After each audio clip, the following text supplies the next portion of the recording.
Hello students, welcome back again. आज हम discussion करेंगे क्लास 7 साइंस चैप्टर 4 हीट, और इसमें भी डिस्कशन करेंगे about the transfer of heat. चलिए स्टार्ट करते हैं। इससे पहले वीडियो में बेटा मैंने आपको बताया था कि जो हीट है वो हॉटर ऑब्जेक्ट से कोल्डर ऑब्जेक्ट की तरफ ट्रांसफ़र होती है, और ये ट्रांसफ़र ऑफ हीट तब रुक जाता है जब दोनों ही ऑब्जेक्ट का जो टेम्परेचर है वो कॉन्स्टेंट हो जाता है, मीन्स एक जगह के रुक जाता है। ठीक है। अब मेथड कौन कौन से हैं हीट के ट्रांसफ़र के? 3 मेथड हैं आपके, कंडक्शन, कन्वेक्शन और रेडिएशन। कंडक्शन किस में होता है? सॉलिड्स में होता है, यानी कि जो सॉलिड्स ऑब्जेक्ट्स होते हैं उनमें कंडक्शन होता है। कन्वेक्शन लिक्विड और गैसेज में पाया जाता है। रेडिएशन, इसके लिए कोई मीडियम की रिक्वायरमेंट नहीं होती है। ठीक है, चलिए इनको डिस्कशन करते हैं। सबसे पहले हम बात करते हैं कंडक्शन की। कंडक्शन मैंने भी आपको बताया किस में होता है, ये सॉलिड्स में होता है इसका हीट का ट्रांसफ़र। एक ऑब्जेक्ट से दूसरे ऑब्जेक्ट में हीट का ट्रांसफ़र होता है कब? जब दो ऑब्जेक्ट आपके डायरेक्ट कांटेक्ट में हों।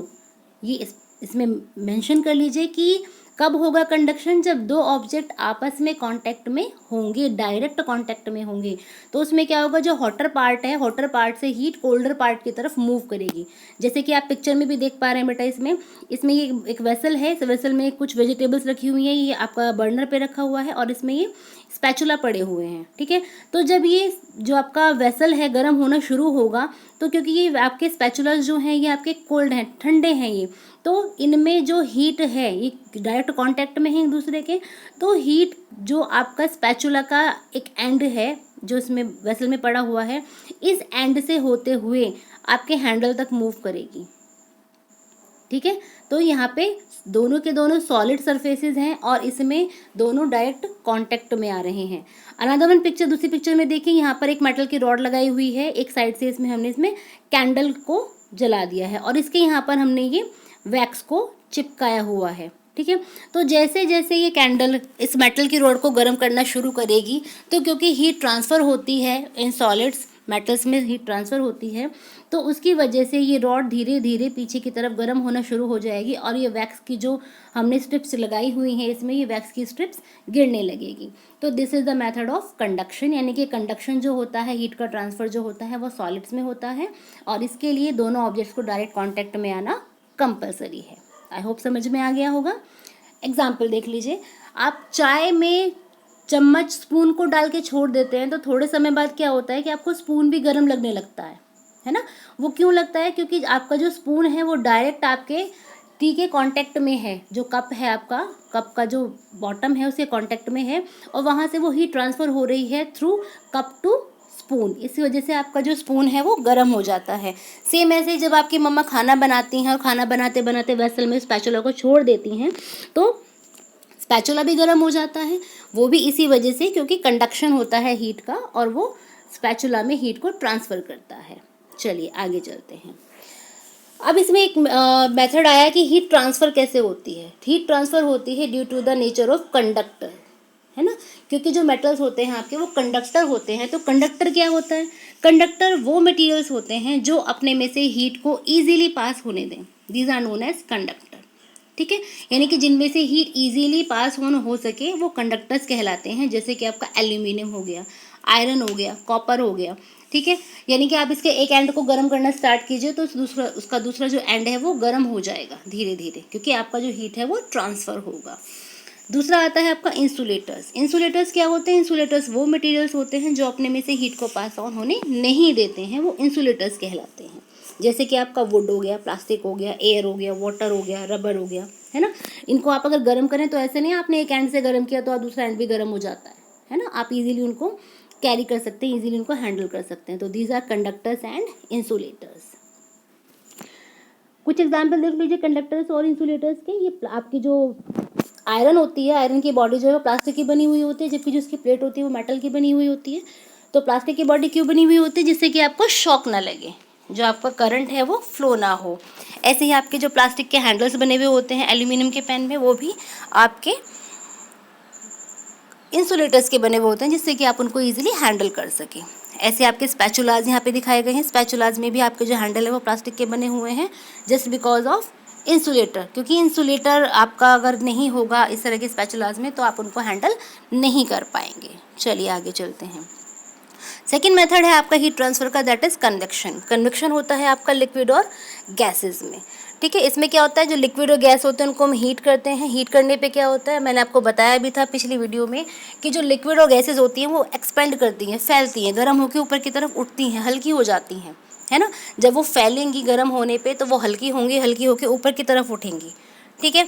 तो जो नीचे का बॉटम का आपका जो वाटर है या गैस है वो गर्म होते रहेंगे मॉलिक्यूल, वो ऊपर की तरफ उठते रहेंगे, और जो ऊपर की तरफ ठंडे मॉलिक्यूल्स हैं वो नीचे की तरफ सेटल होते रहेंगे। तो इस प्रोसीजर से आपका सारा का सारा लिक्विड और गैस जो होता है वो गर्म हो जाता है, ठीक है। चलिए, ये एक एक्टिविटी है, ये आप अपने घर पे करके देख सकते हैं कि आपने कैंडल को जलाया है ना, और कैंडल को जलाने के बाद अगर आप इसकी कैंडल के यहाँ पर पास में लेके आते हैं तो भी आपको हीट ज़्यादा महसूस होती है, और इसके ऊपर अगर हीट रखते हैं अपने हाथ को तो भी आपको हीट ज़्यादा महसूस होती है, जबकि इसके बीच में कोई मीडियम नहीं है, है ना। यहाँ पे केवल एयर है, गैस है आपकी, तो क्यों गर्म लगता है आपको, क्योंकि ये आपका हीट का जो ट्रांसफ़र है मोड है, दैट इज़ कन्वेक्शन। ये कन्वेक्शन मेथड है, ठीक है। ऐसे ही इसी कन्वेक्शन वाले मेथड पे ही आपका हॉट एयर बलून वर्क करता है। जब आपकी एयर गर्म होनी शुरू हो जाती है तो एयर आपकी एक्सपेंड होती है, हल्की होती है, ऊपर की तरफ उठती है। इसी वजह से आपका जो बलून है वो ऊपर की तरफ उठता है जब बर्नर जलता है, और जब बर्नर कूल हो जाता है, बंद हो जाता है बर्नर, तो जो हवा है वो भारी हो जाती है और वो बलून जो आपका है वो नीचे की तरफ सेटल डाउन हो जाता है। आपके बेटा बुक में है दो topic, that is land breeze और सी ब्रीज, ठीक है। इनको समझ लेते हैं। आपको पता है जो ये सी ब्रीज है, लैंड ब्रीज होती है, ये कोस्टल एरियाज़ में पाई जाती है जहाँ पर समुद्री एरियाज़ होता है, ठीक है। तो इसमें आपको पता है कि जो लैंड है, लैंड का क्या नेचर होता है कि लैंड बहुत जल्दी कूल भी होती है, बहुत जल्दी ठंडी भी होती है एज़ कम्पेयर टू वाटर, ठीक है। तो जो सी ब्रीज है, सी ब्रीज आपकी दिन के समय में चलती हैं, ठीक है।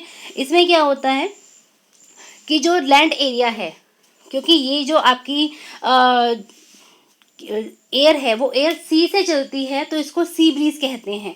तो इसमें क्या होता है कि जो आपका लैंड है, क्योंकि दिन के समय बहुत गर्मी होती है, तो दिन के समय में जो एयर है आपकी लैंड की वो गर्म होगी, गर्म होने के बाद क्या होगी, वो लाइटर होगी, लाइटर होके ऊपर की तरफ उठेगी और वो सी की तरफ मूव करेगी, तो वहाँ पर एक वैक्यूम बन जाएगा, जैसे यहाँ पे बन रहा है, देखिए, है ना। तो इस वैक्यूम को भरने के लिए क्या होगा कि जो एयर है सी की तरफ से, क्योंकि वो ठंडी है, भारी है, तो वो नीचे की तरफ मूव करेगी लैंड की तरफ और वो उस वैक्यूम को भरते हुए चलेगी, ठीक है। जबकि जो लैंड ब्रीज है, लैंड ब्रीज नाइट के समय में होता है और इसका जस्ट अपोजिट होता है, यानी कि जो लैंड ब्रीज की जो एयर होती है वो लैंड से चलती हैं और सी की तरफ मूव करती हैं, ठीक है। तो इसमें भी यही होता है कि आपका जो सी ब्रीज, क्योंकि आपका पूरा दिन जो आपका वाटर है सी का वो गर्म हो रहा है, तो इसकी वजह से क्या होगा, जो आपका पानी के ऊपर की जो गैसेस हैं वो लाइटर होंगी, वार्म होंगी, और लाइटर होने के बाद ऊपर की तरफ उठेंगी और ये लैंड की तरफ मूव करेंगी, ठीक है। तो अगेन उस वैक्यूम को भरने के लिए जो लैंड की तरफ से एयर हैं वो सी की तरफ मूव करेंगी, ठीक है। आई होप आपको समझ में आ गया होगा लैंड ब्रीज और सी ब्रीज क्या है। ये जो मैंने अभी आपको बताया ये लैंड ब्रीज और सी ब्रीज के बारे में, इसको आप एक बार पॉज करके पढ़ लीजिएगा, वही है जो मैंने आपको बताया है, ठीक है। चलिए आगे चलते हैं। जो थर्ड मेथड है आपके हीट ट्रांसफ़र का, दैट इज़ रेडिएशन। अब रेडिएशन क्या होता है, रेडिएशन में आपको कोई भी मीडियम रिक्वायरमेंट नहीं होता है हीट ट्रांसफ़र के लिए। ये इसका जो सबसे आपका जो कॉमन ऑब्जेक्ट है रेडिएशन ऑफ हीट का, दैट इज़ सनलाइट। जो सनलाइट है आपको पता है हमारी अर्थ पे आती है, तो उसके लिए कोई मीडियम की ज़रूरत नहीं है, उसको सीधा सन से आती है ना। तो जितने भी आपके हॉट ऑब्जेक्ट्स हैं वो आपकी हीट को रेडिएट करते हैं, ठीक। चलिए ये एग्जाम्पल देखिए, इसमें जो आपका दूध का बर्तन है, इस दूध के बर्तन के आसपास क्या आप इसको हाथ लगा सकते हैं, टच कर सकते हैं? नहीं कर सकते हैं, क्यों? क्योंकि ये हॉटर ऑब्जेक्ट है और ये हीट को रेडिएट कर रहा है ना। इसके आसपास का जो आपका सराउंडिंग है वो बहुत ज़्यादा गर्म हो गया है, क्यों? Due to the radiation of heat. Same ऐसे ही प्रोसीजर पे आपका ये आपका हीटर, रूम हीटर जो होता है वर्क करता है। इसी वजह से आपका जो रूम है वो गर्म हो जाता है, क्योंकि जो हीट है ये रेडिएट होती है, ठीक है। चलिए आगे चलते हैं। अभी एग्जाम्पल देखिए, इसमें आपको तीनों मेथड्स एक साथ दिए गए हैं। सबसे पहले है आपका कंडक्शन। कंडक्शन में क्या है, ये मेटल की रॉड है, इसको हमने यहाँ पर ऑब्जेक्ट है आपका फायर ऑब्जेक्ट, इसमें हमने डायरेक्ट कांटेक्ट में किया हुआ है, तो ये रॉड जो है आपकी गर्म हो जाएगी। ठीक है, तो आपका जो कंडक्शन है उसमें क्या है कि जो दोनों ऑब्जेक्ट्स हैं उनको कांटेक्ट में रहना ज़रूरी है। क्लियर हो गया। दूसरा है आपका कन्वेक्शन। कन्वेक्शन में क्या है कि जो आपकी हवा है या गैस है वो आपकी गर्म होकर लाइट होगी और ऊपर की तरफ उठेगी। इसी वजह से जो आपके हाथ गर्म महसूस करते हैं इस आग के ऊपर, क्यों? क्योंकि यहाँ पर जो एयर है वो गर्म हो रही है, लाइटर हो रही है और ऊपर की तरफ मूव कर रही है। थर्ड वन इज रेडिएशन, यानी कि अगर आप इस आग से दूर भी रखते हैं अपने हाथों को तो भी आपको गर्मी महसूस होती है ना, क्योंकि जो आपका हॉटर ऑब्जेक्ट है वो आपका हीट को एमिट कर रहा है, रेडिएट कर रहा है। क्लियर। चलिए आगे चलते हैं। ये एक्टिविटी है, इसको देख लीजिए आप। दो तरह के बर्तन लीजिए, एक लीजिए डार्क कलर का कंटेनर यानी कि ब्लैक कलर का कंटेनर, उसमें पानी रख दीजिए, और एक लीजिए लाइट कलर का कंटेनर, उसमें पानी रख दीजिए और उसको धूप में रख दीजिए। तो क्या होगा, कौन से वेसल का पानी ज़्यादा गर्म होगा?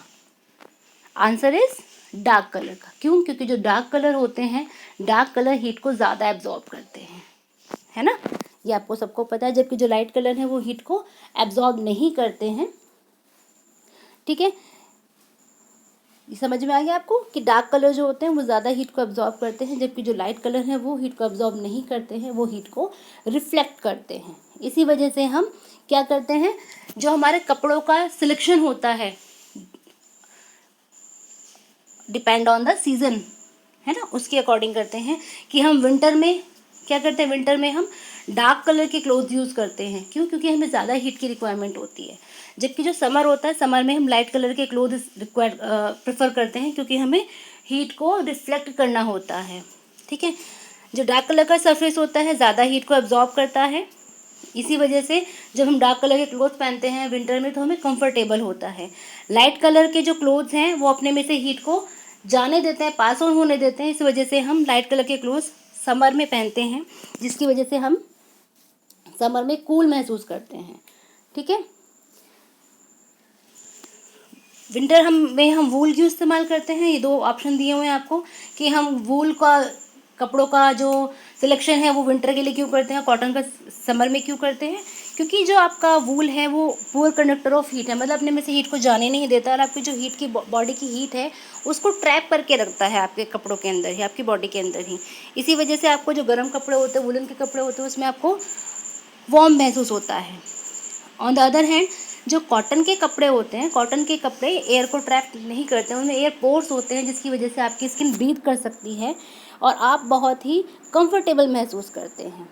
ठीक है, तो आई होप कि वीडियो आपको समझ में आ गई होगी और इस वीडियो से आपको काफ़ी कुछ समझने को मिलेगा। Thank you so much, have a nice day.